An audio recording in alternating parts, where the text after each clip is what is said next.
Sallallahu ala Muhammad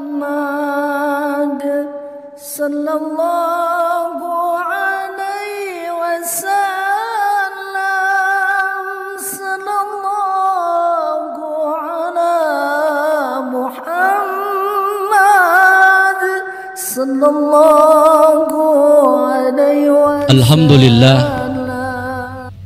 Alhamdulillahi rabbil alamin, wal aqibatu lil muttaqin, fala udwana illa 'alal zalimin. Asyhadu an la ilaha illallah rabbul alamin, wa asyhadu anna Muhammadan abduhu wa rasuluhu sayyidul mursalin. Allahumma fashalli wa sallim ala abdika wa rasulika as-sadiqil wa'dil amin, Muhammadin sallallahu alaihi wasallam wa ala alihi wa ashabihi azma'in, amma ba'du. Fa ya ibadallah, usikum wa iyaya haqqa taqwa, faqad fazal muttaqun. Wa qala ta'ala fi muhkam kitabih, a'udzu billahi minasyaitonir rajim. Bismillahirrahmanirrahim. Ya ayyuhalladzina amanu taqullaha haqqa tuqatih wa la tamutunna illa wa antum muslimun. Sadaqallahul adzim. Hadirin ma'asyiral muslimin rahimakumullah. Kita sering menyangka bahwa iman itu adalah sesuatu yang terhujam dalam hati dan hanya hubungan dengan Allah Tuhan yang Maha Kuasa. Kita menyangka bahwa ketika kita beriman kuat maka beribadah yang rajin, bertauhid kuat dengan cara beribadah yang benar. Tidak ada hubungan sama sekali dengan makhluk Allah yang lainnya. Kita merasa bahwa ketika iman sudah kuat, maka terprahmen, tergambar dalam ibadah dan cara ibadah kita. Tidak ada hubungan sama sekali dengan cara kita berbuat baik kepada sesama makhluk Allah yang lainnya. Dan kita merasa bahwa iman adalah perkara pribadi, bukan perkara sosial. Tauhid adalah perkara pribadi, bukan perkara sosial. Dan itu semua sangkaan kita kepada Allah Subhanahu wa ta'ala. Lewat kalam mulianya Rasulullah Muhammad sallallahu alaihi wasallam selalu menggandengkan beriman kepada Allah dan hari akhir dengan cara bagaimana kita merefleksikan, menggambarkan dalam kehidupan keseharian kita. Rasul Muhammad sallallahu alaihi wasallam menyabdakan, "Man kana yu'minu billahi wal yaumil akhir falyakul khairan aw liyasmut." Rasul gambarkan, disatukan perintah kita beriman kepada Allah dan hari akhir, disatukan dengan bagaimana kita bisa menjaga, memprotek lisan yang kita miliki, kalimat yang kita keluarkan dari lisan yang kita miliki, ungkapan yang kita keluarkan dari mulut yang kita miliki. Orang yang imannya benar, yang tauhidnya lurus, maka akan semakin tergambar, ucapannya semakin baik, ucapannya semakin lurus, bahkan bisa menjaga rasa dan perasaan orang lain, agar setiap ungkapan yang dikeluarkannya tidak ada orang yang merasa tersakiti. Bukan malah sebaliknya, semakin dia terlihat dekat dengan Allah, semakin dia rajin beribadah, mendekat kepada Allah, semakin dia terlihat lurus tauhidnya, semakin jahat mulutnya menggunjing orang lain, semakin busuk keluar dari mulutnya kalimat yang dikeluarkannya.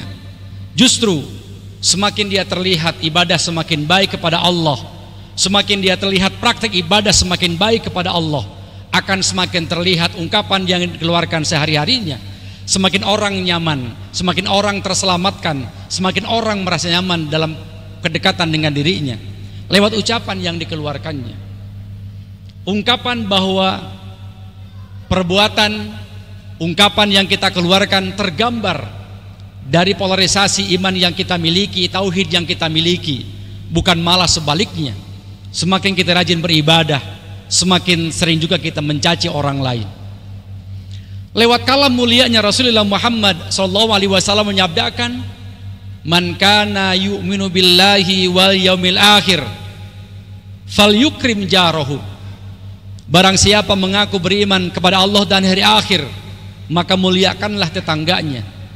Semakin dia dekat dengan Allah, maka semakin baik dia dengan tetangganya. Semakin rajin dia beribadah, maka semakin aman orang di sekitarnya. Kenapa? Karena iman terrepresikan dalam kehidupan keseharian dan penghargaan kepada orang di sekitarnya. Tetangga yang kita miliki, apapun agamanya, punya hak sebagai seorang yang bertetangga dengan kita. Kalau dia orang Islam, maka dia punya hak sebagai orang Islam, punya hak sebagai tetangga, dan punya hak sebagai makhluk Allah. Kalau dia saudara kita, tetangganya, maka dia bertambah haknya. Dia punya hak sebagai saudara kita, dia punya hak sebagai orang Islam, dia punya hak sebagai tetangga, dia punya hak sebagai manusia, makhluk Allah yang lainnya. Kalau tidak seagama dengan kita, bahkan bukan saudara dengan kita, dia punya hak sebagai tetangga dan punya hak sebagai makhluk Allah yang lainnya. Orang yang semakin kuat ibadahnya, semakin kuat terasa keimanannya, semakin baik dia berhubungan dengan makhluk Allah yang lainnya. Lewat kalam mulianya Rasulullah Muhammad SAW menyabdakan, man kana yu'minu billahi wal yaumil akhir falyukrim daifahu. Barang siapa mengaku beriman kepada Allah dan hari akhir, maka muliakanlah tamunya. Semakin dia hebat hubungan dengan Gusti Allah, maka dia semakin hebat memuliakan apa yang menjadi kewajiban, baik itu sebagai tetangga atau sebagai tamu.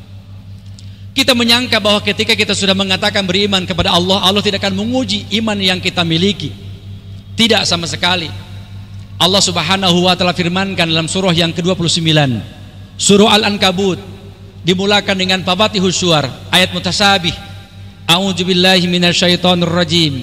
Bismillahirrahmanirrahim. Alif lam mim. Ahasiban nasu ayyutraku ayyaqulu amanna wa hum la yuftanun. Walaqad fatanna alladhina min qablihim fala ya'lamanna Allahu alladhina sadaqu wa la ya'lamanna al-kadzibin. Kita mengira kita akan mudah mengucapkan kita beriman kepada Allah, kepada malaikat Allah, kepada Rasul Allah, kepada kitab-kitabnya, kepada hari akhir, kepada kepastian Allah. Dan kita menyangka Allah tidak akan menguji perasa iman yang kita miliki. Allah tidak akan menguji rasa iman yang kita miliki. Allah tidak akan menguji ungkapan iman yang kita miliki.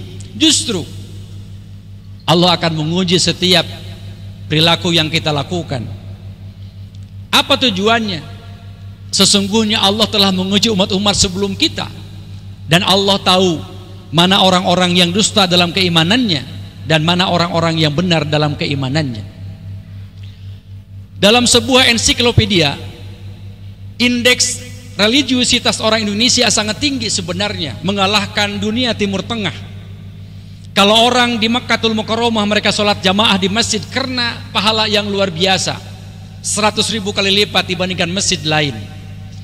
Kalau orang sholat jamaah di Masjid Nabawi karena Rasul memberikan sabdanya, sama dengan 1000 kali di masjid yang lain. Tetapi di Indonesia tidak ada kelipatan pahala seperti itu. Tetapi kita lihat betapa hebatnya jamaah di negara kita, sehingga kemudian tingkat religiusitasnya Indonesia di angka 92,7%. Angka yang sangat tinggi. Dan ini seharusnya berkorelasi dengan perbuatan keseharian yang kita miliki. Negara kita semakin aman, negara kita semakin nyaman orang bertempat tinggal, dan kita semakin diberikan proteksi yang hebat luar biasa karena kita berbuat dan bertingkah laku. Keimanan yang kita miliki, ketauhidan yang kita miliki seharusnya menjadi sebuah alat kohesi di mana kita saling berhubungan secara baik dengan makhluk Allah yang lainnya. Semoga Allah memberikan waktu dan kekuatan kepada kita untuk kita mampu merelasikan antara iman yang kita miliki dengan perbuatan yang kita lakukan. A'udzubillahi minasyaitonir rajim. Bismillahirrahmanirrahim. Alhaakumut takatsur hatta zurtumul maqabir. Kalla sawfa ta'lamun, summa kalla sawfa ta'lamun. Aqulu qouli hadza fastaghfiruh, innahu huwal ghafurur rahim.